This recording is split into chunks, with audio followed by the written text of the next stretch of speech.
Di alam semesta spiritual, ada dua nama yang bersinar paling terang. Keduanya diakui sebagai raja di masanya. Memegang kunci rahasia langit, jutaan murid tunduk pada kedalaman ilmu mereka. Namun, pertanyaan sering berbisik di kalangan pejalan ruhani adalah, di hadapan Allah, siapa yang memegang makom lebih tinggi? Mari kita buka tabir rahasia dua maha guru sufi terbesar sepanjang masa. Jika kalian pencinta waliullah dan ilmu tasawuf, tekan tombol subscribe dan like. Mari sucikan hati, ketik subhanallah di komentar. Wujud takzim pada kekasih Allah. Mari kita mulai ceritanya.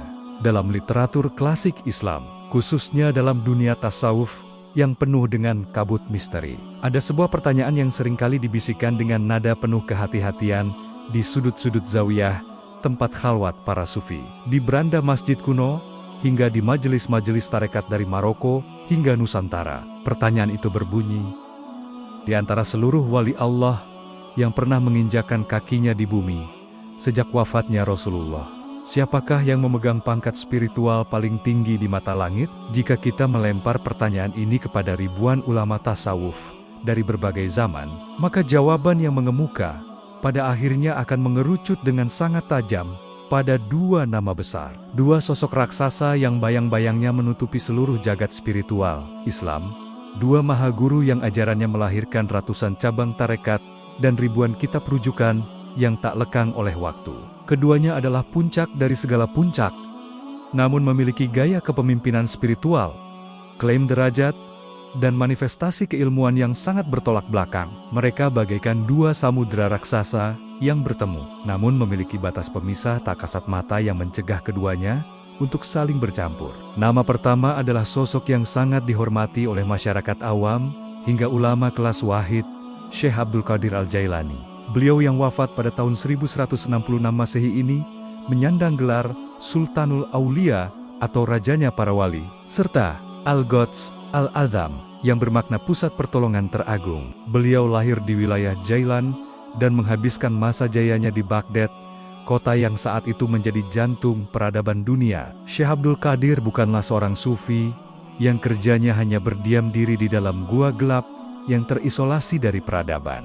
Sebaliknya, beliau adalah seorang ulama fikih mazhab Hanbali yang sangat ketat dan disiplin. Hukum syariat adalah garis merah yang tak boleh ditawar sedikit pun baginya. Di Baghdad, majelisnya dihadiri oleh puluhan ribu orang, mulai dari pengemis yang kelaparan, menteri kerajaan, ulama fikih saingan, hingga para jin dari dimensi lain yang menyamar menjadi manusia untuk ikut mendengarkan petuahnya. Suara Syekh Abdul Qadir menggelegar saat berkhotbah. Jika ia berbicara tentang tauhid, aura yang terpancar begitu dahsyat, hingga dikisahkan burung-burung yang terbang melintasi udara di atas majelisnya bisa jatuh mati karena tak sanggup menahan getaran energi ketuhanannya. Pangkat Syekh Abdul Qadir di alam spiritual berada pada posisi komando absolut. Beliau adalah panglima tertinggi di alam gaib, pemegang hak tasyaruf atau kemampuan untuk mengatur urusan alam semesta atas izin Allah.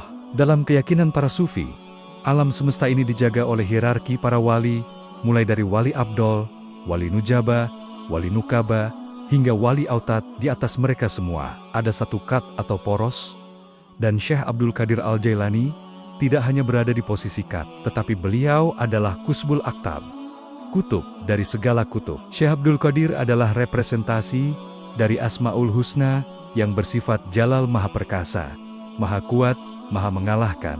Karomahnya terlihat jelas secara fisik, menyembuhkan penyakit mematikan hanya dengan tatapan, menghidupkan unggas yang sudah tinggal tulang, dan mengetahui isi hati orang yang bahkan belum berucap. Di sisi lain, melintasi benua dan samudra, nama kedua muncul dari ufuk barat. Beliau adalah sosok yang paling kontroversial, paling disalahpahami, sekaligus paling diagungkan di kalangan elit spiritual, Syekh Muhyiddin Ibnu Arabi. Beliau yang wafat pada tahun 1240 Masehi ini menyandang gelar Esi Syaikh Al-Akbar atau Maha Guru terbesar. Jika Syekh Abdul Qadir adalah matahari Baghdad yang bersinar terik, maka Ibnu Arabi adalah rembulan Andalusia yang memancarkan cahaya rahasia di tengah malam buta. Lahir di Murcia, wilayah Andalusia yang kini menjadi bagian dari Spanyol, Ibnu Arabi sejak remaja telah memiliki kasyaf atau keterbukaan mata batin yang sangat mengerikan.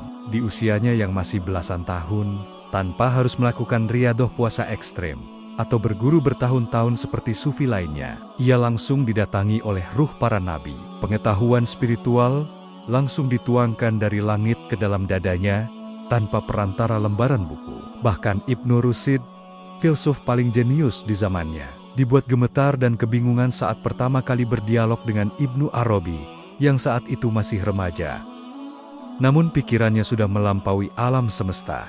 Berbeda dengan Syekh Abdul Qadir yang memimpin jutaan umat lewat ceramah publik dan memancarkan wibawa komando militeristik gaib, Ibnu Arabi adalah seorang penulis penyendiri yang menyelam ke dasar samudra hakikat ketuhanan yang paling gelap dan paling dalam. Ia memproduksi karya-karya monumental seperti Futuhat Al-Makkiyah dan Fusus Al-Hikam, yang isinya membedah anatomi ketuhanan, rahasia penciptaan alam semesta, dan posisi manusia sedemikian detailnya, hingga membuat otak para ulama fikih biasa meledak karena tak sanggup mencernanya. Ia membawa konsep wahdatul wujud, atau kesatuan wujud, sebuah ajaran yang menegaskan bahwa pada hakikatnya, wujud yang sejati hanyalah Allah, dan alam semesta ini tidak lain, hanyalah bayangan dari nama-nama dan sifat-sifatnya yang memantul di cermin ketiadaan. Ibnu Arabi tidak mempedulikan karomah fisik seperti terbang di udara atau berjalan di atas air. Baginya, hal semacam itu hanyalah mainan bagi para penempuh jalan pemula. Karomah tertinggi di mata Ibnu Arabi adalah menyingkap rahasia ilmu Allah yang tak pernah diungkap oleh manusia manapun sebelumnya. Ibnu Arabi adalah representasi dari sifat jamal ketuhanan maha indah, maha mengetahui, maha meliputi. Ia tidak memimpin jutaan pengikut awam seperti dalam tarekat Qadiriyah. Ajarannya hanya bisa dipahami oleh kaum khawasul khawas, yaitu elit dari yang paling elit. Karena kedalaman ilmunya yang sering disalahartikan, ia seringkali dikafirkan oleh ulama dahir atau ulama syariat lahiriah.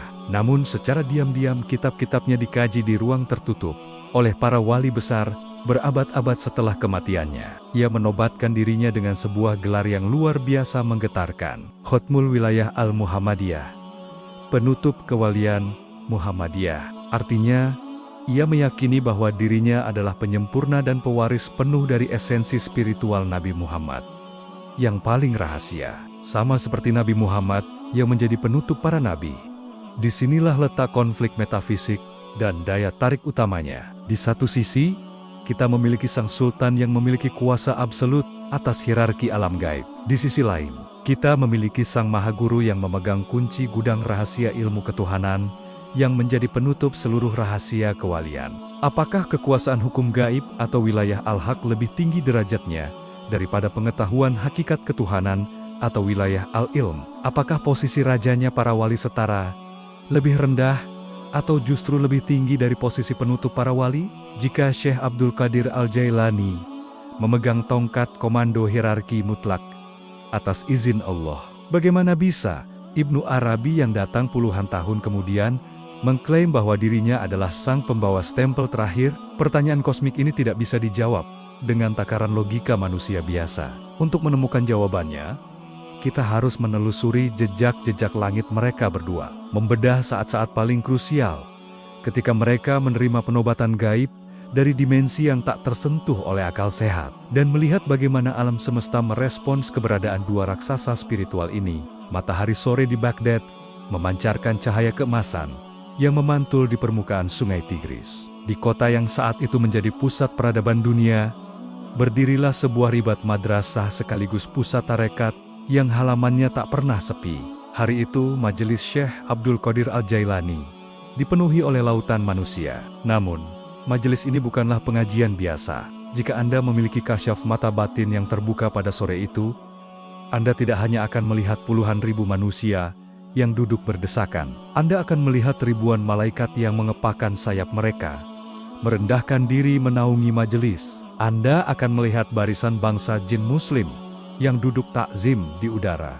Dan yang paling mengerikan, Anda akan melihat puluhan wali Allah tingkat tinggi, baik yang kasat mata dari berbagai penjuru bumi, maupun wali-wali gaib dari alam rijalul gaib, hadir dan menundukkan kepala mereka dalam diam. Udara di sekitar ribat itu terasa sangat berat dan padat oleh energi spiritual tajalli. Tidak ada satupun yang berani bersuara, batuk, atau sekadar berbisik. Semua mata tertuju pada mimbar kayu, di mana seorang pria tua dengan janggut putih dan serban agung sedang duduk. Syekh Abdul Qadir Al-Jailani sedang membedah rahasia ilmu tauhid. Suaranya tidak meledak-ledak, tetapi entah bagaimana, setiap suku kata yang keluar dari bibirnya menembus langsung ke dalam rongga dada setiap pendengarnya, mencabik-cabik hijab kelalaian hati mereka.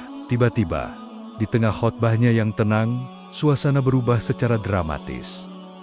Napas Syekh Abdul Qadir tertahan, matanya yang tadinya menatap ke arah kerumunan kini terbelalak, menatap lurus menembus langit. Tubuhnya bergetar hebat, wajahnya yang biasanya memancarkan kelembutan Jamal, kini mendadak merah padam, memancarkan aura keagungan dan kekuasaan absolut Jalal yang sangat dahsyat.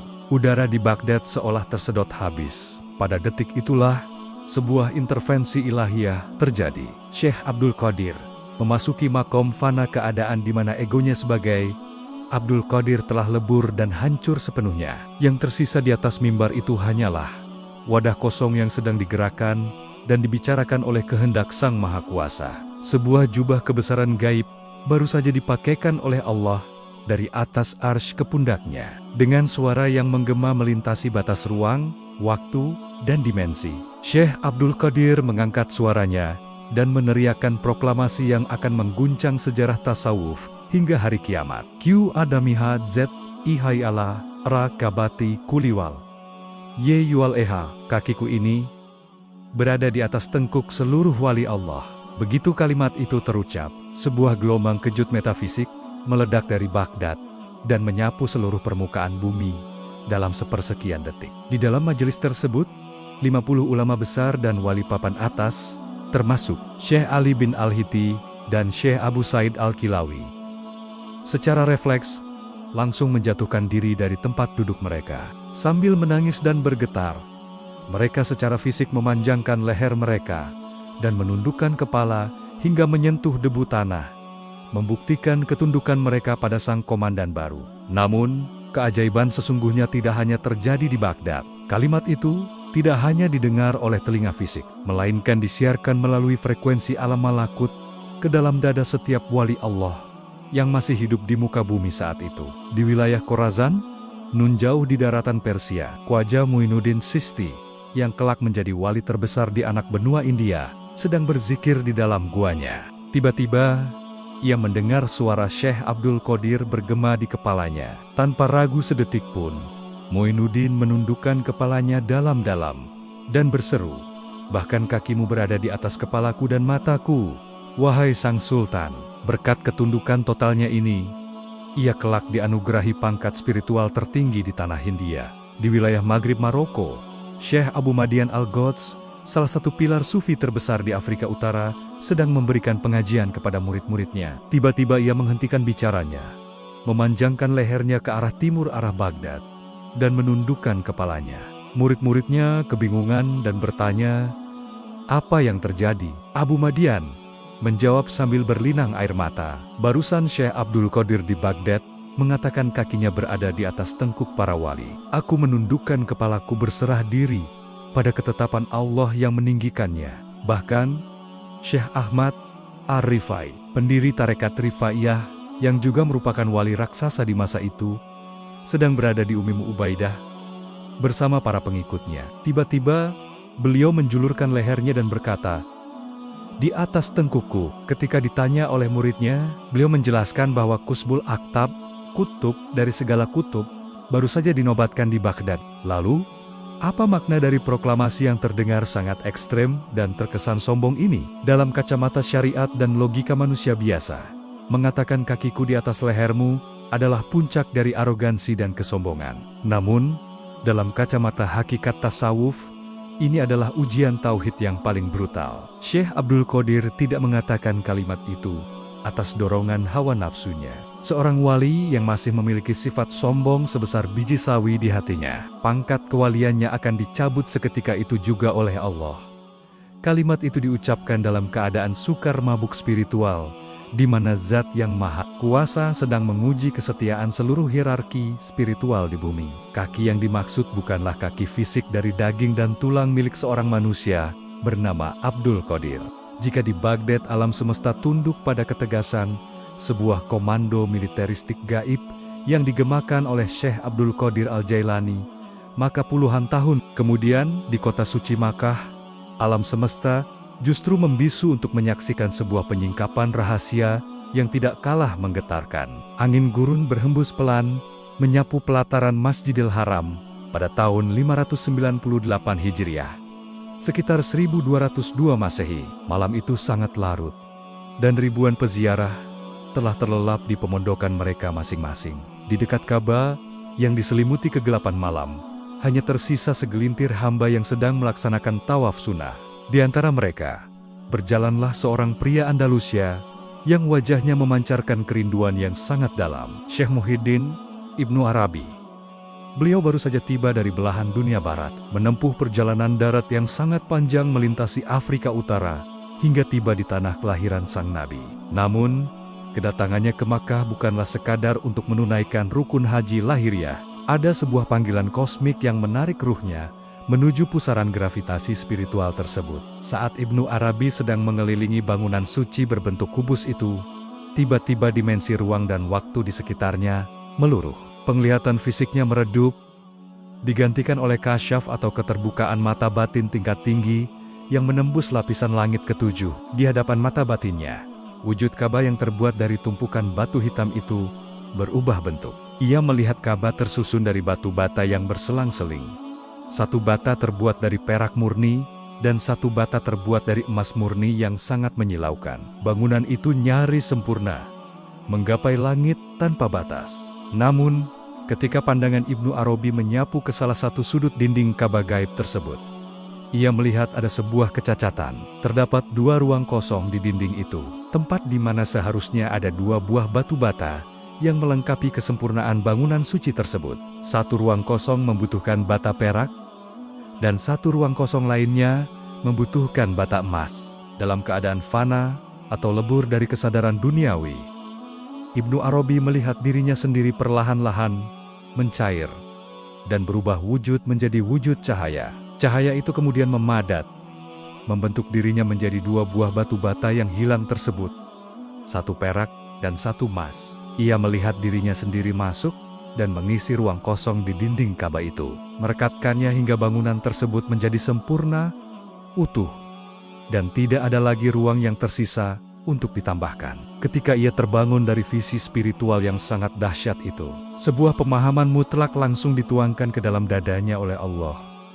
Visi itu bukanlah sekadar bunga tidur atau halusinasi orang yang kelelahan. Itu adalah arsitektur hierarki alam semesta. Ka'bah yang tersusun dari bata perak dan emas itu adalah representasi dari bangunan kenabian, nubuah, dan kewalian wilayah. Dalam teologi tasawuf, pintu kenabian telah ditutup rapat dan dikunci selamanya oleh Nabi Muhammad. Beliau adalah Khatmul Anbiya, penutup para nabi. Tidak akan ada lagi syariat baru yang diturunkan ke bumi. Namun, meskipun syariat telah tertutup, pintu kewalian atau warisan spiritual batiniah para nabi tetap terbuka. Para wali adalah pewaris rahasia langit yang bertugas menjaga nyala api tauhid di muka bumi.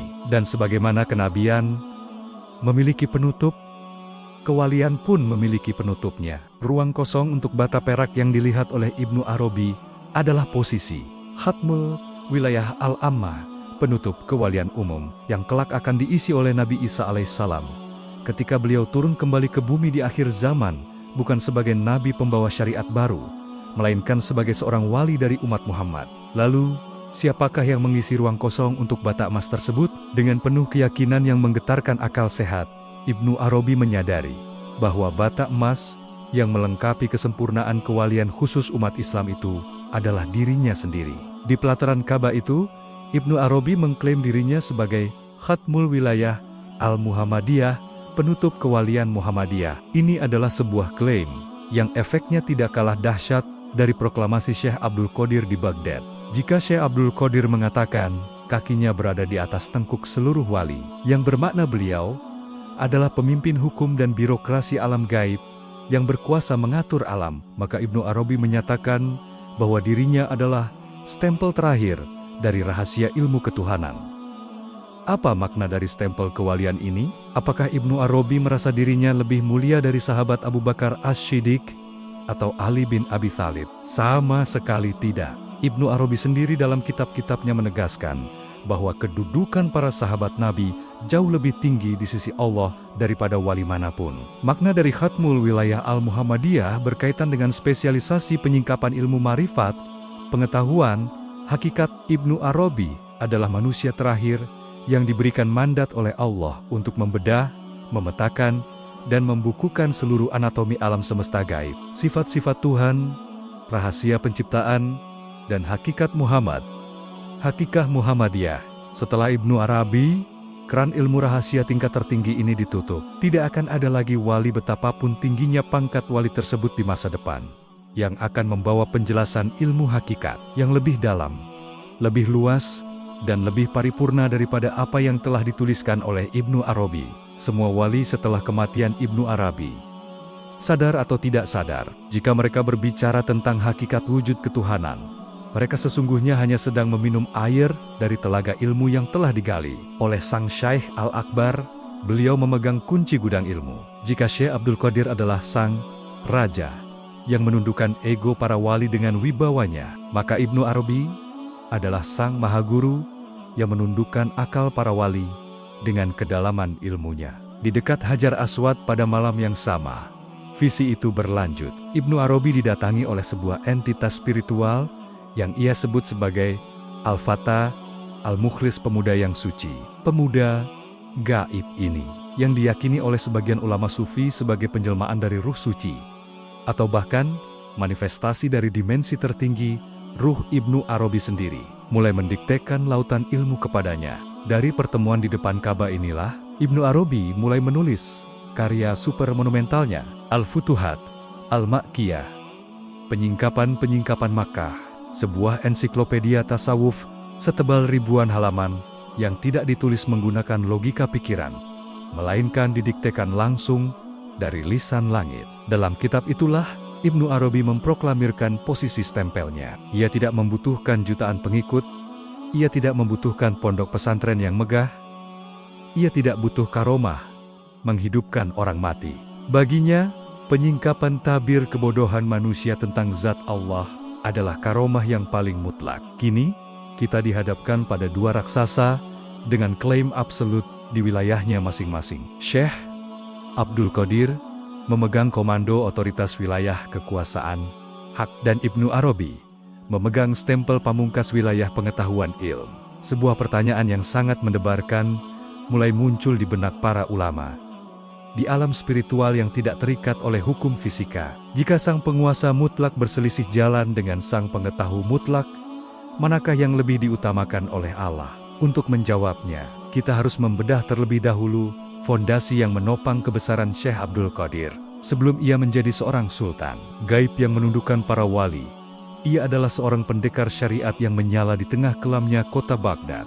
Di zaman modern ini, jika kita menyebut nama Syekh Abdul Qadir Al-Jailani di tengah majelis masyarakat awam, gambaran pertama yang muncul di kepala kebanyakan orang adalah sosok manusia super dengan karomah yang melanggar hukum fisika. Berbagai kitab manakib biografi spiritual seringkali menonjolkan kisah-kisah fantastis tentang bagaimana beliau terbang di udara, berjalan di atas permukaan sungai Dajlah tanpa membuat sandalnya basah, atau menyembuhkan orang yang buta sejak lahir hanya dengan usapan tangannya. Begitu besarnya pesona karomah supranatural tersebut, hingga banyak penempuh jalan spiritual masa kini yang terjebak pada ilusi bahwa untuk menjadi seorang wali tingkat tinggi, seseorang harus meninggalkan dunia nyata, mengasingkan diri dari hukum-hukum agama yang formal, dan langsung melompat ke alam hakikat yang penuh keajaiban. Namun, jika kita memutar balik waktu ke kota Baghdad pada akhir abad ke-11 Masehi,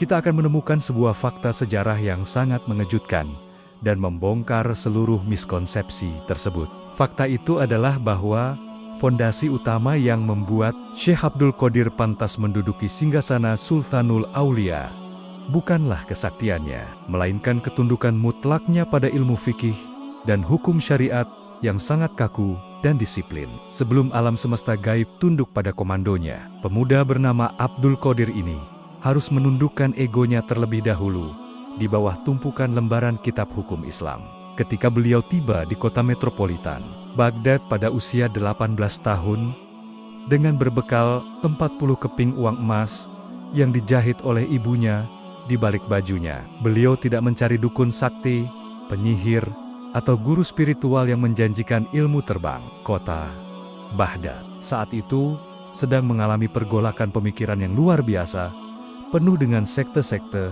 yang menyimpang, para filsuf yang mendewakan akal, dan para sufi gadungan yang mengaku telah menyatu dengan Tuhan, sehingga merasa tidak perlu lagi melakukan salat 5 waktu. Di tengah lautan kebingungan itu, pemuda dari Jailan ini memilih jalan yang paling terjal dan tidak populer bagi para pencari keajaiban. Ia mendaftarkan dirinya ke madrasah untuk mempelajari ilmu fikih mazhab Hanbali, mazhab yang dikenal paling ketat, paling literal, dan paling keras dalam mempertahankan teks Al-Quran dan hadis. Selama bertahun-tahun, beliau menghabiskan waktunya duduk bersimpuh di hadapan para ulama syariat terbesar di Baghdad, seperti Ibnu Aqil dan Abu Sa'id Al-Mubarak Al-Makhzumi.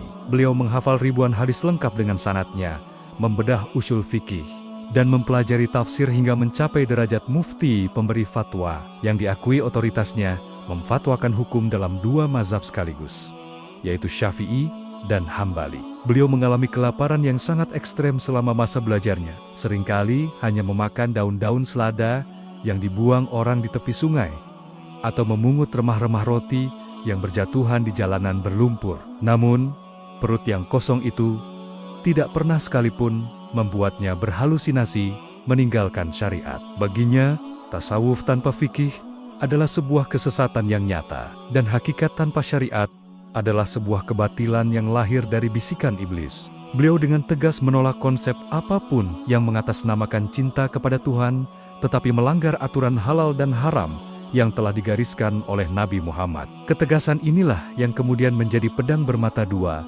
yang menyelamatkan nyawa spiritualnya ketika beliau memasuki fase uzlah atau pengasingan diri. Setelah menguasai ilmu syariat secara paripurna, Syekh Abdul Qadir meninggalkan keramaian Baghdad dan mengembara di padang pasir serta reruntuhan kuno di Irak selama 25 tahun untuk membersihkan hatinya.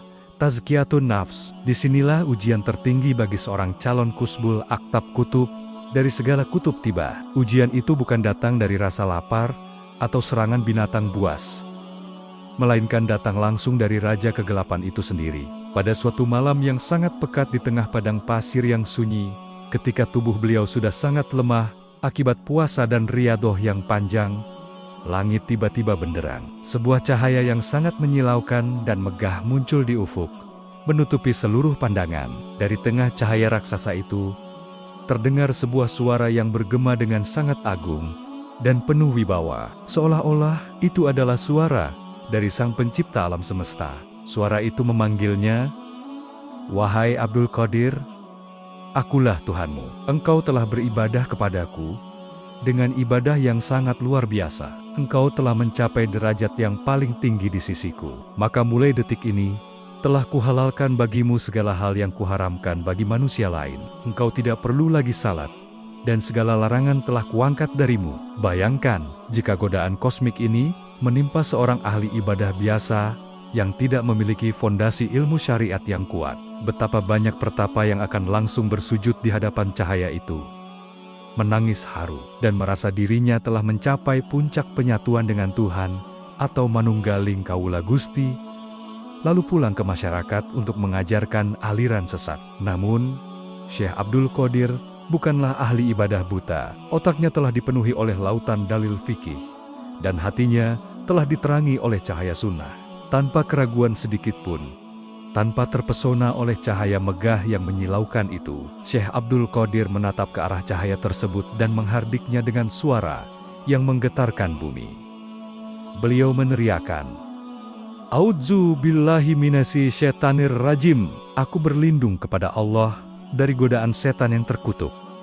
Pergilah kau dari sini, wahai makhluk yang terkutuk. Seketika itu juga, cahaya megah yang berpendar di langit padang pasir itu pecah berantakan, berubah menjadi gumpalan awan hitam pekat yang mengeluarkan bau busuk dan asap yang menyesakkan dada. Dari balik asap itu, terdengar suara iblis yang merintih penuh kekecewaan, bercampur kekaguman. Iblis itu berkata, "Wahai Abdul Qadir, engkau telah selamat dari tipu dayaku, berkat luasnya ilmumu tentang agama Tuhanmu dan pemahaman fikihmu. Padahal, demi Allah, dengan menggunakan cahaya dan kata-kata yang sama persis seperti tadi, aku telah berhasil menyesatkan 70 orang tokoh ahli ibadah tingkat tinggi yang mengira aku adalah Tuhan, dan akhirnya mereka mati dalam keadaan kafir." Kisah epik penaklukan iblis ini menjadi bukti tak terbantahkan bahwa pangkat Sultanul Aulia yang disandang oleh Syekh Abdul Qadir Al-Jailani dibangun di atas batu karang syariat yang sangat solid. Pangkat gaibnya yang bisa mencabut derajat wali lain tidak lahir dari kekosongan, melainkan dari kepatuhannya yang mutlak pada garis demarkasi syariat Muhammad. Beliau mengajarkan bahwa setinggi apapun burung ruh manusia, terbang menembus alam malakut hingga alam lahut, kaki sang hamba harus tetap berpijak kuat di atas bumi hukum Islam. Inilah manifestasi dari sifat jalal keagungan yang sebenarnya. Sang Sultan tidak menaklukkan alam semesta dengan sihir, melainkan menaklukkannya dengan disiplin syariat yang menyala di dalam dadanya. Namun, puluhan tahun kemudian, ketika ajaran ketat ini telah mapan, Ibnu Arabi datang dengan pendekatan yang membuat para ulama syariat mengernyitkan dahi. Jika Syekh Abdul Qadir menjaga batas-batas syariat, dengan pedang ketegasan Ibnu Arabi justru mencoba melarutkan batas-batas wujud dengan lautan cinta dan mabuk kepayang metafisik di lembah Andalusia, sebuah konsep yang kelak memicu badai kontroversi terbesar dalam sejarah Islam. Beralih dari daratan Irak yang dipenuhi oleh debu pertarungan syariat dan ketegasan hukum fikih, kita kini memutar kompas sejarah ribuan kilometer ke arah barat, menuju sebuah peradaban yang memancarkan keindahan intelektual dan kemewahan puitis yang tiada taranya.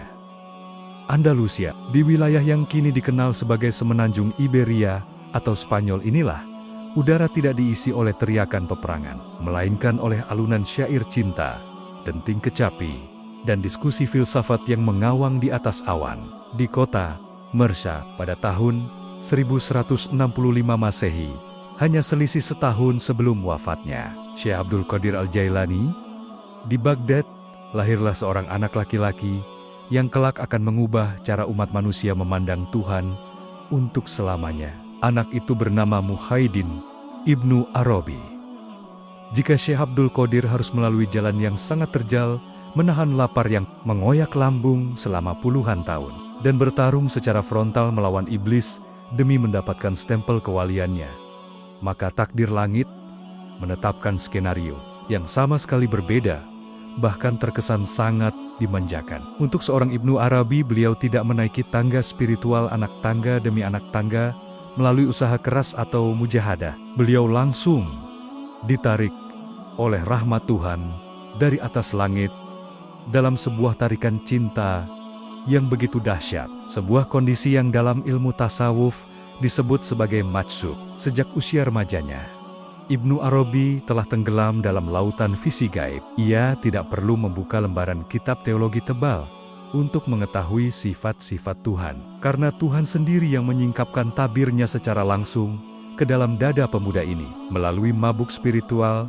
dan luapan cinta ilahiyah atau isek yang menggebu-gebu. Ibnu Arabi melahirkan sebuah konsep raksasa yang kelak memicu badai kontroversi terbesar dalam sejarah pemikiran Islam, wahdatul wujud atau kesatuan wujud. Untuk memahami kedalaman posisi Ibnu Arabi dan mengapa ia berani mengklaim dirinya sebagai penutup kewalian Muhammadiyah, kita harus berani menyelam ke dalam inti ajaran ini dengan pikiran yang sangat jernih dan ego yang nol. Karena jika salah melangkah sedikit saja, pemahaman ini akan tergelincir pada kemusyrikan. Bagi ulama syariat yang memegang teguh fikih lahiriah, seperti yang dipegang erat oleh Syekh Abdul Qadir, batas antara pencipta Khalik dan yang diciptakan makhluk adalah dinding beton tebal yang tidak boleh ditembus. Tuhan ada di atas arsy dan manusia ada di bumi sebagai hamba yang hina. Namun, Bagi mata batin Ibnu Arabi yang sedang mabuk oleh cinta kosmik, dinding pembatas itu sesungguhnya tidak pernah ada. Ibnu Arabi mengajarkan bahwa di alam semesta ini, pada hakikatnya, tidak ada wujud yang benar-benar ada secara mandiri kecuali wujud Allah yang Maha Esa. Segala sesuatu selain Allah, langit, bumi, malaikat, pohon, hingga diri kita sendiri, pada dasarnya adalah ketiadaan atau adam. Lalu, mengapa kita bisa melihat alam semesta ini seolah-olah nyata dan teraba? Ibnu Arabi memberikan perumpamaan yang sangat indah, namun mematikan bagi logika biasa. Ia mengumpamakan Tuhan sebagai pemilik cermin, dan alam semesta ini adalah cermin tersebut. Sebelum alam semesta diciptakan, Tuhan adalah perbendaharaan yang tersembunyi, kanzun makhfi. Tuhan ingin agar dirinya dikenal.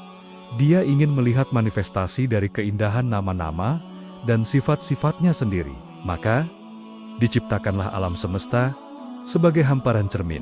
Ketika cahaya wujud Tuhan memantul di atas cermin ketiadaan tersebut, muncullah bayangan yang kita sebut sebagai alam semesta dan makhluk hidup. Jadi, eksistensi manusia dan alam semesta ini bukanlah wujud yang sejati, melainkan sekadar bayangan atau refleksi dari nama-nama Tuhan. Jika kita melihat seseorang yang penyayang, itu bukanlah sifat kasih sayang milik orang tersebut secara mandiri, melainkan pantulan dari nama Allah Ar-Rahman. Jika pantulan cahaya Tuhan itu ditarik kembali sedetik saja, maka seluruh alam semesta ini akan lenyap dan kembali menjadi ketiadaan mutlak. Konsep wahdatul wujud ini mengubah total cara Ibnu Arabi berinteraksi dengan dunia. Jika Syekh Abdul Qadir melihat iblis sebagai musuh abadi yang harus dilawan dengan ayat suci dan syariat, Ibnu Arabi justru melihat segalanya bermuara pada kehendak mutlak Sang Maha Satu. Dalam kondisi puncaknya, Ibnu Arabi merasakan cinta yang meliputi segala sesuatu.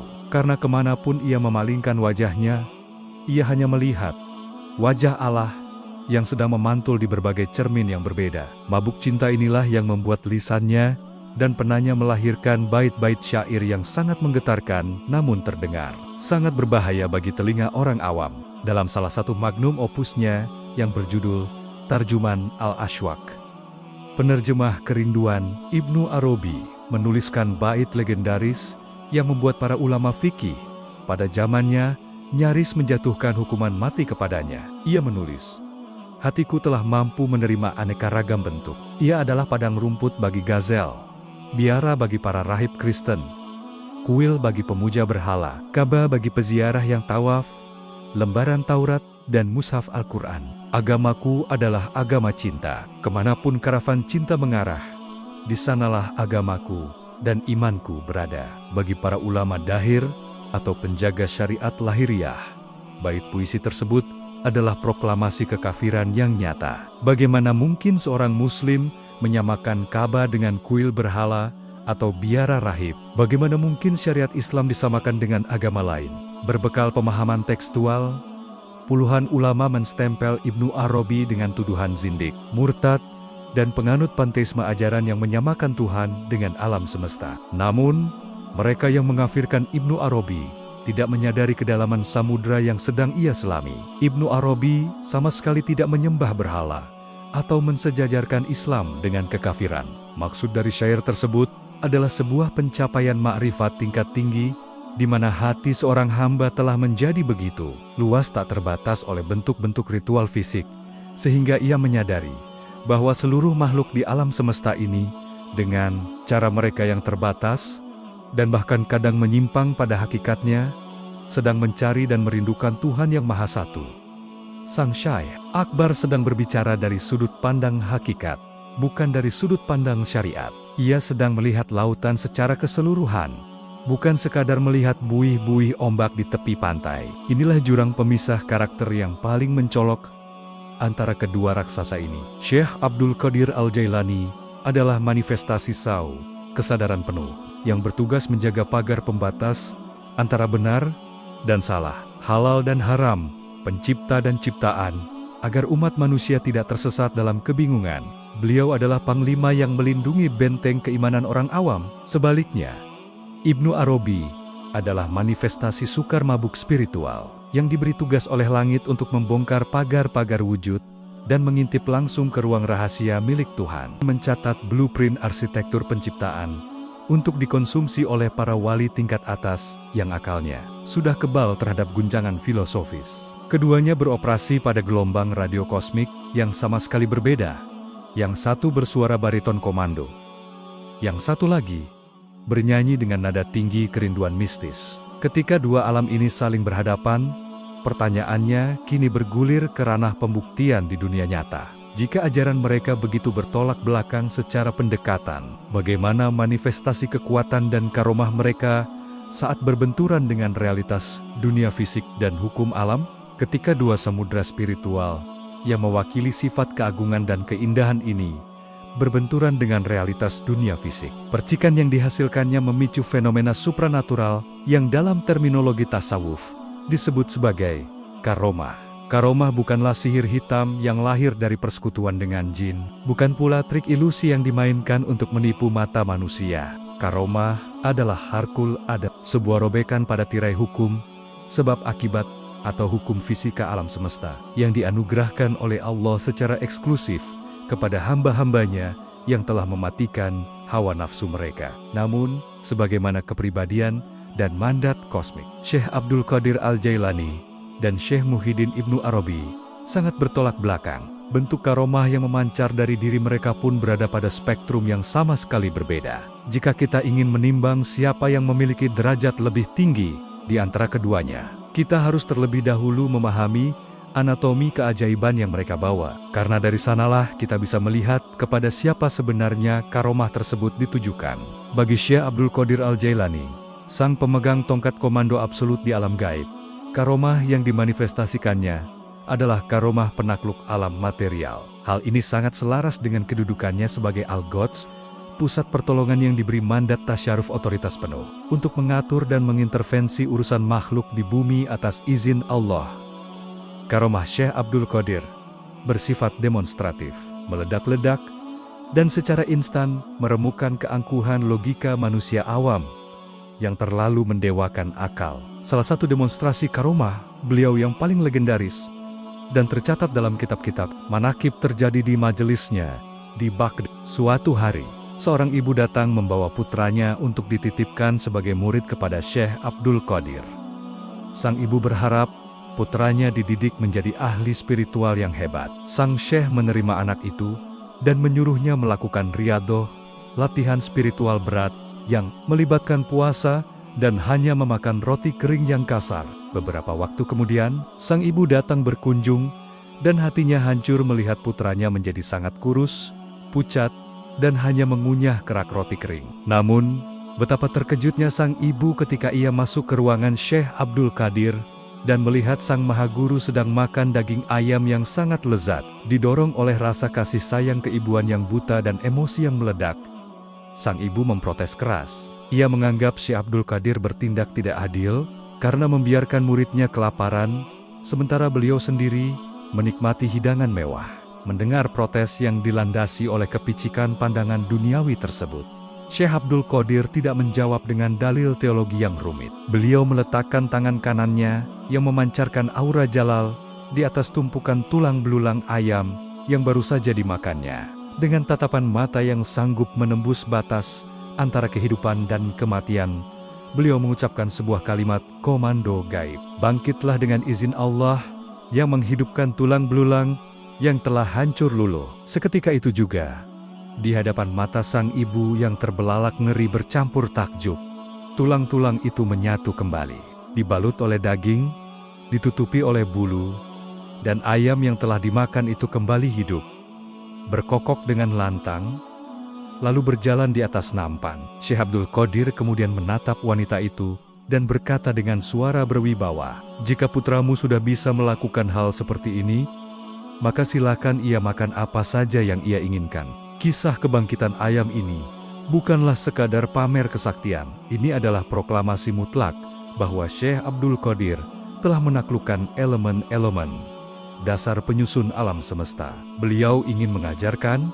bahwa seseorang baru berhak menikmati dunia tanpa takut tergoda olehnya, hanya jika ia telah mencapai derajat di mana dunia dan hukum alam tunduk sepenuhnya di bawah telapak kakinya. Karomah penakluk alam ini ditujukan untuk menundukkan hati umat manusia secara massal, membuktikan bahwa otoritas langit benar-benar hadir secara fisik di tengga-tengga mereka. Di sisi lain, jika kita beralih menatap panggung kehidupan Ibnu Arabi, kita akan menemukan suasana yang jauh lebih sunyi dari riuh rendah keajaiban fisik. Bagi Ibnu Arabi, menghidupkan burung yang sudah mati atau berjalan di atas air adalah karomah kelas bawah. Dalam tradisi Sufi elit, keajaiban fisik semacam itu bahkan sering dijuluki sebagai haid, arijal darah menstruasinya, para lelaki spiritual. Sebuah kiasan tajam yang bermakna bahwa karomah fisik adalah sebuah kotoran atau godaan rendahan yang justru menahan seorang hamba dari pendakian spiritual yang lebih tinggi menuju zat Allah yang murni. Bagi sang khatmul wilayah, karomah yang sesungguhnya bukanlah merobek hukum fisika, melainkan merobek hijab kebodohan umat manusia tentang hakikat Tuhannya. Karomah Ibnu Arabi adalah karomah penakluk akal. Keajaiban terbesarnya tidak terjadi di depan ribuan orang awam yang bersorak-sorai, melainkan terjadi di dalam kamar khalwatnya yang sunyi di Damaskus, Suriah, pada akhir tahun 627 Hijriah, sekitar 1229 Masehi. Pada suatu malam yang tenang, dimensi barzah terbuka lebar bagi Ibnu Arabi. Dalam sebuah visi spiritual yang sangat jernih, beliau didatangi langsung oleh ruh Nabi Muhammad. Di tangan sang baginda Nabi, terdapat sebuah kitab bercahaya. Rasulullah kemudian menyerahkan kitab itu kepada Ibnu Arabi dan memberikan perintah mutlak. Ini adalah kitab Fusus Al-Hikam, permata-permata hikmah. Ambillah kitab ini dan keluarkanlah untuk umat manusia agar mereka dapat mengambil manfaat darinya. Ketika Ibnu Arabi terbangun dari visi tersebut, kesadarannya telah disuntikkan dengan arsitektur pengetahuan kosmik yang paling rahasia, tanpa menambah atau mengurangi satu huruf pun dari apa yang ia terima di alam gaib. Ibnu Arabi menuliskan kitab Fusus Al-Hikam. Kitab ini hanya terdiri dari beberapa puluh halaman, namun isinya membongkar esensi kebijaksanaan dari 27 nabi, mulai dari Nabi Adam hingga Nabi Muhammad. Kalimat-kalimat dalam kitab ini begitu padat, metaforanya begitu berlapis, dan lompatan logikanya begitu ekstrem, hingga kitab ini menjadi batu sandungan sekaligus batu loncatan bagi seluruh peradaban. Islam karomah sejati Ibnu Arabi terbukti dari fakta bahwa selama 800 tahun setelah kematiannya, ribuan ulama syariat, filsuf, dan sufi kelas dunia menghabiskan sisa umur mereka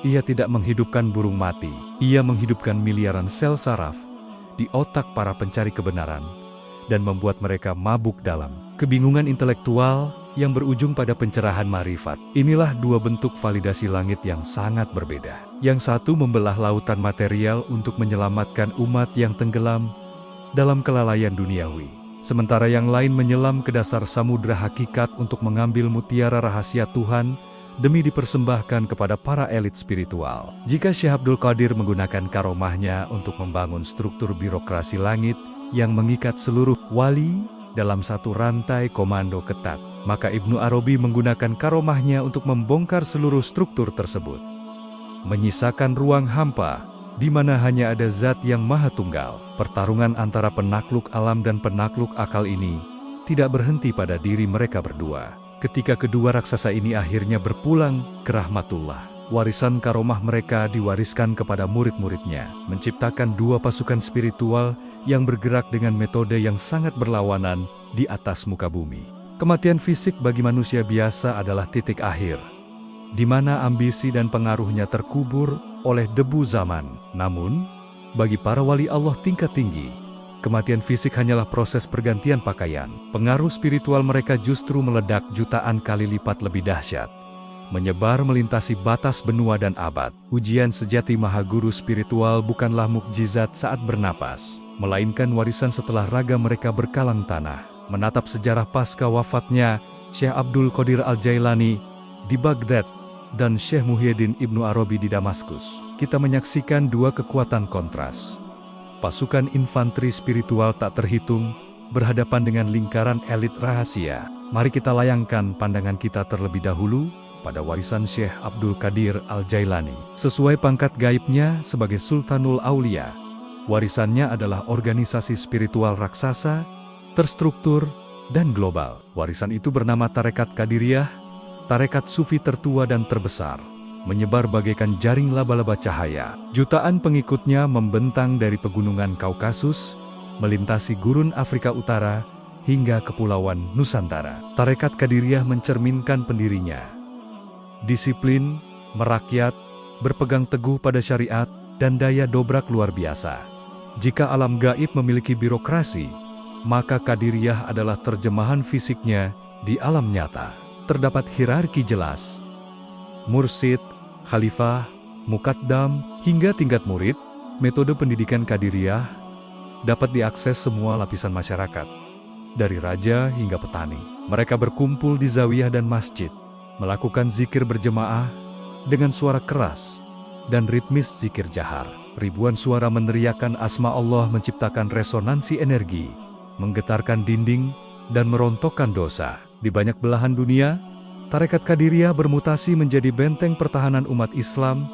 Di Afrika, pengikut Qadiriyah mengangkat senjata melawan imperialisme kolonial Eropa. Mereka adalah pasukan infanteri spiritual, menjaga batas keimanan masyarakat awam dari gelombang sekularisme dan keputusasaan. Syekh Abdul Qadir secara anumerta memimpin pasukan ini, memberikan syafaat dan perlindungan dari alam barzah. Beliau adalah bapak pelindung bagi jutaan jiwa yang membutuhkan panduan jelas, tegas, dan menenangkan. Namun, ketika kita menoleh ke arah warisan Syekh Muhyiddin Ibnu Arabi, kita dihadapkan pada kesunyian membingungkan. Sang khatmul wilayah ini tidak mendirikan tarekat massal. Tidak ada jutaan orang awam berkumpul untuk zikir. Tidak ada seragam khusus. Tidak ada struktur organisasi merekrut petani atau pedagang pasar. Sebaliknya, warisan Ibnu Arabi mengambil bentuk mahzab pemikiran yang tertutup, eksklusif, dan hanya bagi jenius filosofis. Lingkaran elit Akbariyah dipelopori murid sekaligus anak tirinya yang cerdas, Sadruddin Al-Qunawi. Melalui tangan Qunawi, lautan pengalaman mistis Ibnu Arabi disistematisasi menjadi bahasa filsafat. Para pengikut Ibnu Arabi tidak berkumpul untuk zikir keras. Mereka berkumpul di perpustakaan rahasia. Mereka menghabiskan waktu bertahan-tahan membedah diagram kosmik, memecahkan teka-teki zat yang maha absolut. Kitab Ibnu Arabi, terutama Fusus Al-Hikam, menjadi semacam batu ujian bagi para elit sufi. Tokoh raksasa seperti Jalaluddin Rumi, Mahmud Syabistari, hingga Abdal Karim Al-Jili meminum air pemikiran Ibnu Arabi. Lingkaran elit ini merumuskan arsitektur tauhid radikal, mendamaikan syariat dan hakikat. Jika tarekat Qadiriyah adalah otot dan jantung umat Islam, Akbariyah adalah otak dan sistem saraf pusat. Qadiriyah menundukkan ego melalui kepatuhan massal. Akbariyah menundukkan akal melalui kebingungan filosofis. Di dunia fisik, kedua entitas ini tampak tidak pernah bersinggungan secara langsung. Pengikut Qadiriyah sibuk beramal dan melayani umat, sementara pengikut Ibnu Arabi sibuk berpikir. Namun, sejarah spiritual menyimpan ironi indah. Banyak mursyid Qadiriyah membaca Futuhat Al-Makkiyah, sang sultan dan sang penutup kewalian, ternyata diam-diam saling melengkapi di dalam dada para pewarisnya. Pertanyaan besarnya kini berpindah dari alam fisik ke alam metafisik. Mungkinkah dua ruh raksasa ini pernah saling berhadapan secara langsung di alam laut? Jika kita membaca sejarah menggunakan kacamata kalender Masehi dan peta geografis dunia fisik, pertemuan Syekh Abdul Qadir Al-Jailani dan Ibnu Arabi adalah kemustahilan matematis. Syekh Abdul Qadir, sang Sultanul Aulia, menghembuskan napas terakhirnya di Baghdad pada tahun 561 Hijriah, 1166 Masehi. Pada saat itu, di Mersia, Andalusia, ribuan kilometer jauhnya, seorang bayi bernama Muhyiddin baru berusia 1 tahun. Mereka tidak pernah saling menatap mata jasmani, berjabat tangan, atau duduk di majelis yang sama di alam fisik ini. Bagi manusia awam, fakta kronologis ini sudah cukup untuk menutup diskusi tentang interaksi mereka. Namun, dalam tradisi esoteris Islam, kematian fisik hanyalah ilusi optik bagi para wali tingkat tinggi. Jasad hanyalah kendaraan sementara, Esensi sejati mereka menetap di dimensi melampaui rotasi bumi dan matahari. Untuk memahami interaksi mereka, kita harus mendaki tangga ontologis alam semesta menurut kacamata tasawuf. Di atas alam fisik mulk, terdapat alam malakut, alam gaib para malaikat dan jin. Kemudian, alam jabarut, alam asma dan sifat Tuhan. Dan puncaknya, alam lahut, alam ketuhanan yang murni. Di dimensi lebih tinggi inilah, ruang dan waktu melipat ke dalam dirinya sendiri. Masa lalu, kini dan masa depan hadir sebagai satu kesatuan saat ini yang abadi. Di alam gaib tersebut, diyakini terdapat majelis agung tak kasat mata, Diwan Al-Aulia. Di majelis inilah ruh para nabi, rasul dan wali besar berkumpul atas izin Allah untuk mengatur takdir alam semesta. Dalam frekuensi kosmik inilah, ruh Syekh Abdul Qadir Al-Jailani dan ruh Ibnu Arabi bertemu dalam persinggungan energi dahsyat. Apakah pertemuan ini murni hanya imajinasi para pengikut tarekat belaka? Ternyata tidak. Bukti paling otentik justru terekam langsung dari ujung pena Ibnu Arabi sendiri. Meskipun Ibnu Arabi menyandang gelar Khatmul Wilayah Al-Muhammadiyah, ia sering mengkritik pandangan sufi lain. Namun, sikapnya terhadap Syekh Abdul Qadir Al-Jailani sangatlah berbeda. Dalam karya monumentalnya Futuhat Al-Makkiyah, Ibnu Arabi menyebut nama Syekh Abdul Qadir dengan penghormatan luar biasa. Ia mengakui pangkat Syekh Abdul Qadir sebagai kat yang memegang otoritas tasyaruf mutlak. Ibnu Arabi menceritakan pengalaman spiritualnya yang dikenal dengan metode UIC, transmisi keilmuan antar ruh melintasi batas kematian fisik. Ia secara metafisik berhadapan dengan energi dan kehadiran Syekh Abdul Qadir. Sang Syekh Al-Akbar bahkan mengisahkan visi gaib tentang kemampuan Syekh Abdul Qadir membelah esensinya menjadi berbagai wujud di berbagai tempat pada waktu yang bersamaan. Sebuah karomah tingkat tinggi. Dari catatan rahasia tersebut, para ulama tasawuf menyimpulkan tidak ada persaingan atau benturan ego. Ketika ruh Ibnu Arabi mengalami mi'raj, memasuki ruang hampa di alam jabarut, ia disambut oleh wibawa dan keagungan jalal Syekh Abdul Qadir, yang memang bertugas sebagai penjaga pintu gerbang kewalian di era tersebut. Ada legenda esoteris populer, ketika Syekh Abdul Qadir memproklamirkan kakiku di atas tengkuk seluruh wali Allah, seluruh wali di bumi menundukkan kepala mereka. Pada detik yang sama, di dalam rahim ibunya di Andalusia, atau saat masih bayi merah, ruh Ibnu Arabi pun ikut menunduk di alam malakut sebagai adab kosmik sempurna. Ketundukan ruh Ibnu Arabi inilah yang paradoksnya menjadi kunci untuk layak menerima stempel emas penutup kewalian. Kepatuhan mutlak pada hierarki jalal membuahkan anugerahan jamal yang tiada taranya. Pertemuan dua ruh ini menyingkapkan rahasia besar tentang tata kelola spiritual alam semesta. Mereka bukanlah dua raja yang memperebutkan satu mahkota, melainkan dua sisi sayap dari satu burung suci yang bernama Hakikah Muhammadiyah.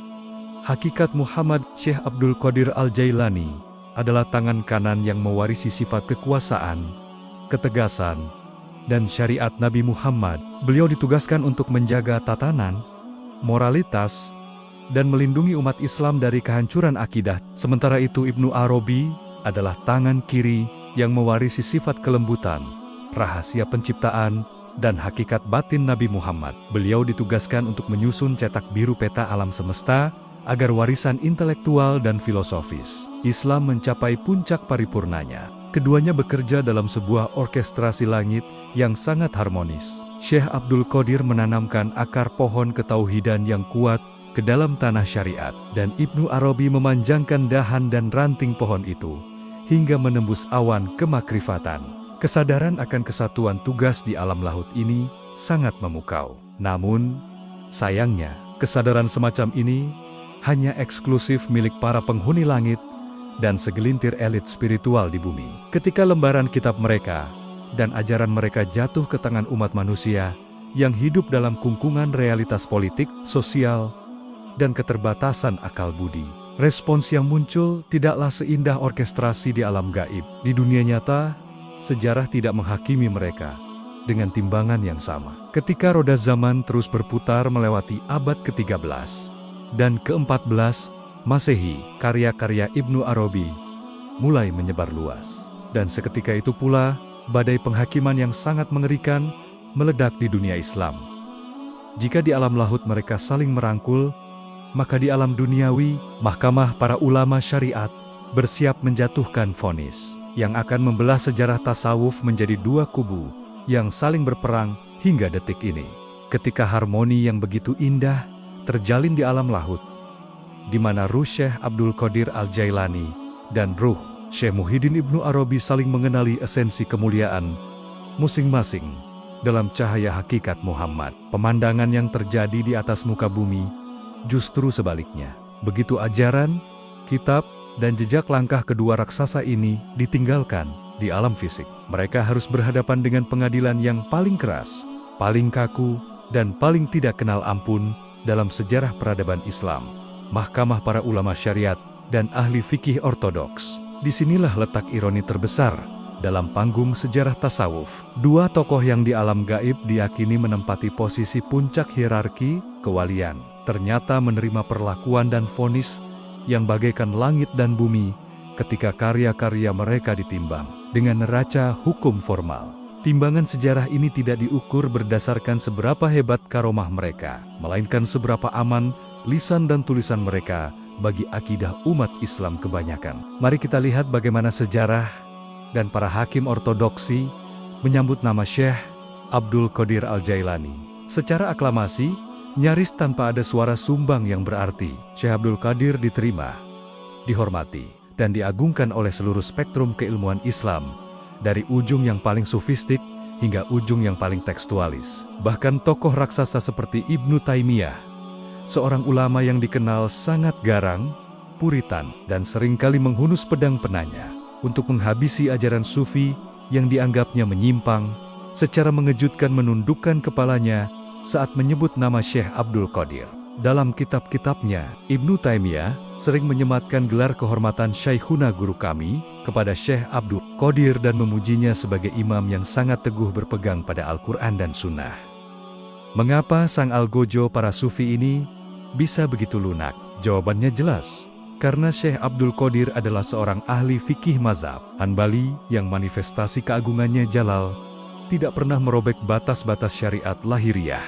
Syekh Abdul Qadir tidak menulis kitab-kitab filsafat yang membingungkan.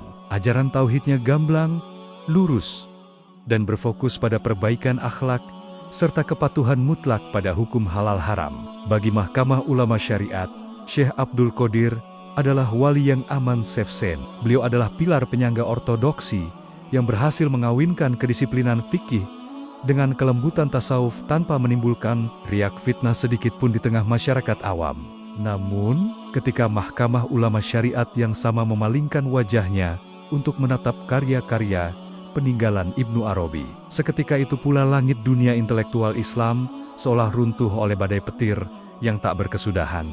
Berabad-abad setelah kematiannya, kitab-kitab Ibnu Arabi seperti Futuhat Al-Makkiyah dan Fusus Al-Hikam menyebar ke berbagai pusat keilmuan dari Kairo hingga Damaskus. Kehadiran lembaran-lembaran yang memuat konsep wahdatut, wujud kesatuan wujud ini ibarat melemparkan bom waktu ke tengah lautan ulama tekstualis. Pernyataan-pernyataan Ibnu Arabi yang sangat metaforis, ekstrem, dan lahir dari keadaan sukar mabuk spiritual, seperti menyebut bahwa Firaun mati dalam keadaan beriman, atau bahwa penyembah anak sapi di zaman Nabi Musa pada hakikatnya sedang menyembah manifestasi Tuhan, membuat para ahli fikih tersedak. Akal mereka yang terbiasa mengukur kebenaran dengan mistar hitam putih fikih, tidak sanggup mencerna samudera metafora yang sedang dimainkan oleh sang hatmul wilayah. Akibatnya, sejarah mencatat sebuah polarisasi yang sangat brutal. Ribuan fatwa berterbangan melintasi zaman. Ulama-ulama raksasa kaliber dunia terbelah menjadi dua kubu yang saling mengkafirkan karena sosok Ibnu Arabi.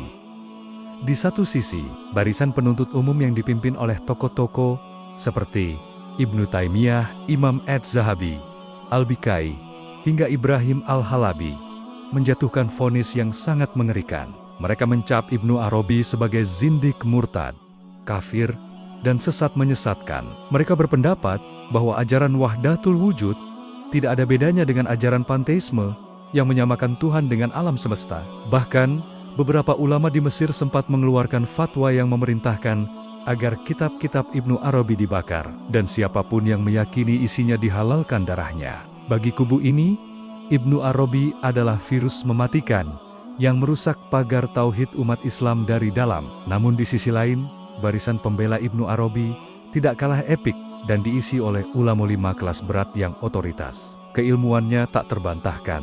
Tokoh-tokoh seperti Imam Jalaluddin As-Suyuti, Imam Asy-Syarani, Fairuzabadi, hingga Al-Ghazali As-Sagir Syekh Abdul Wahab As-Syarani, pasang badan untuk sang maha guru.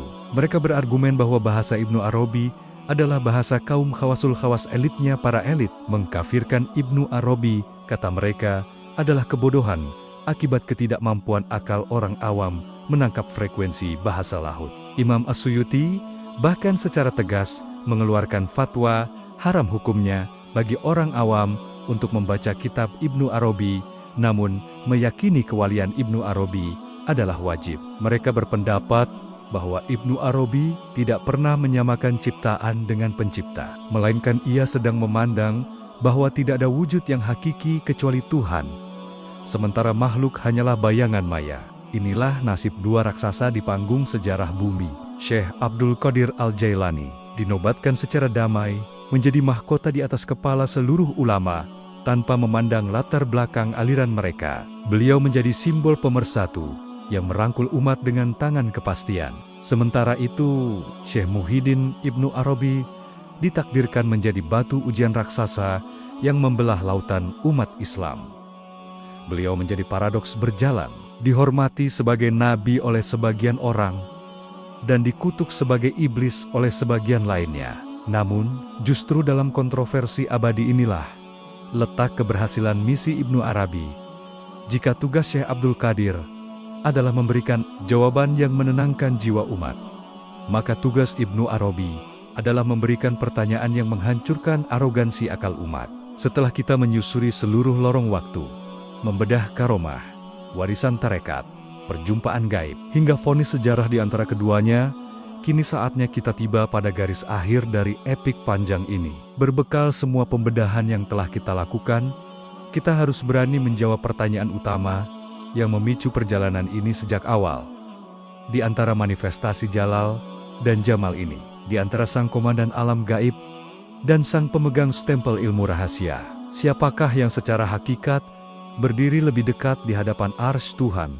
Kita telah menempuh perjalanan panjang melintasi lorong waktu, menembus perbatasan benua, dan menyelami dimensi alam gaib. Kita menyaksikan Syekh Abdul Qadir Al-Jailani menundukkan iblis di padang pasir Irak dengan pedang syariat. Beliau memancarkan aura jalal, keagungan yang membuat seluruh alam semesta menunduk di bawah telapak kakinya. Di sisi lain, kita terhanyut dalam mabuk kepayang metafisik bersama Syekh Muhyiddin Ibnu Arabi di lembah Andalusia. Melihat bagaimana beliau memancarkan cahaya jamal, keindahan yang melarutkan batas-batas wujud hingga hanya menyisakan bayangan zat yang maha tunggal. Kita telah membedah pasukan tarekat Qadiriyah yang menjaga denyut nadi keimanan jutaan umat manusia, dan kita pun telah mengintip ke dalam perpustakaan rahasia tarekat Akbariyah yang menjaga kewarasan filosofis peradaban Islam. Setelah semua kepingan sejarah, karomah, dan pengadilan ulama ini digelar di atas meja, kini tibalah saatnya bagi kita untuk menatap lurus ke jantung misteri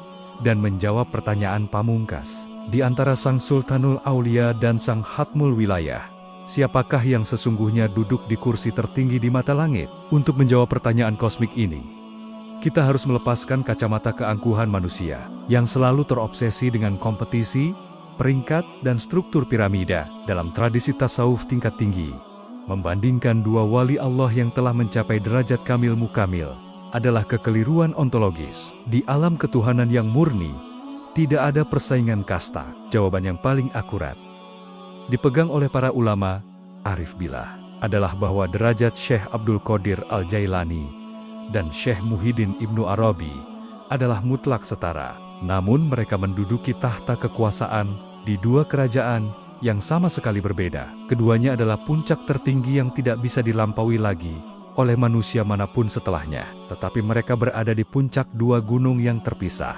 Syekh Abdul Qadir Al-Jailani memegang derajat tertinggi dalam ranah wilayah al-haq, kewalian otoritas, dan kekuasaan gaib. Sementara itu, Ibnu Arabi memegang derajat tertinggi dalam ranah wilayah al-ilm, kewalian pengetahuan, dan penyingkapan rahasia. Jika kita menggunakan metafora arsitektur ilahiyah, Syekh Abdul Qadir adalah fondasi beton dan pilar-pilar raksasa yang menopang bangunan agama ini agar tidak runtuh oleh serangan badai zaman.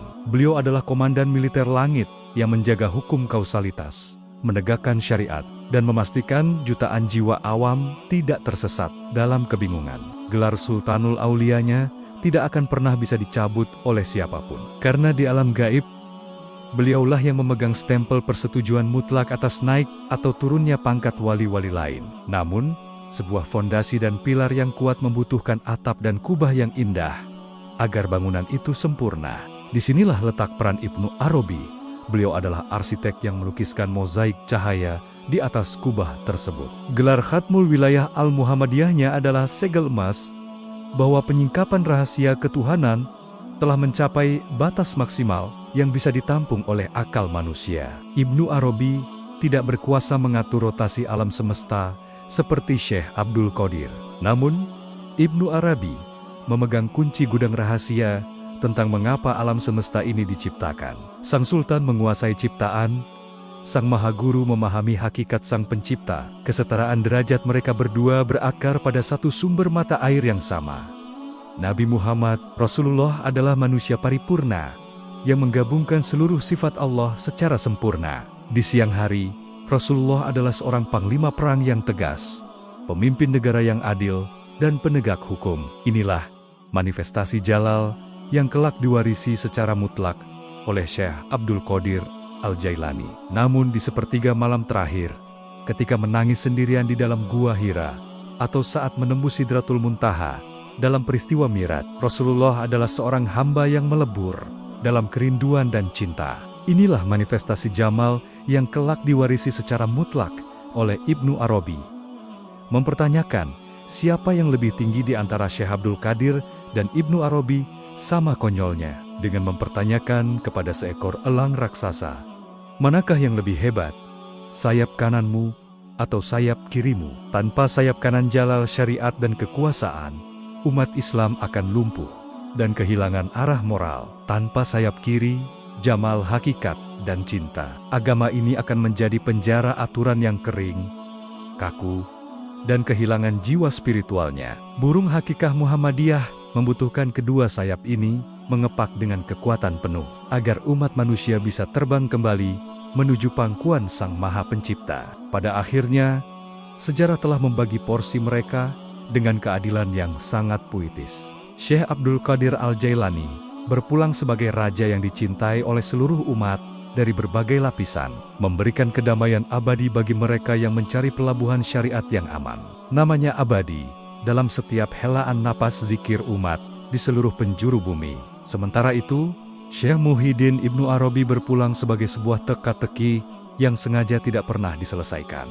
Terus memancing perdebatan, memaksa akal manusia untuk terus berpikir, dan melampaui batas kewarasannya. Keduanya telah menyelesaikan tugas kosmik mereka dengan sempurna. Di hadapan Arsy yang Maha Agung, tidak ada lagi perdebatan tentang stempel, gelar, atau siapa yang tengkuknya diinjak oleh siapa. Di sana, yang tersisa hanyalah dua cermin raksasa yang sangat jernih, yang berdiri berdampingan untuk memantulkan cahaya kesempurnaan Allah dari dua sudut pandang yang berbeda, menyinari alam semesta hingga akhir zaman.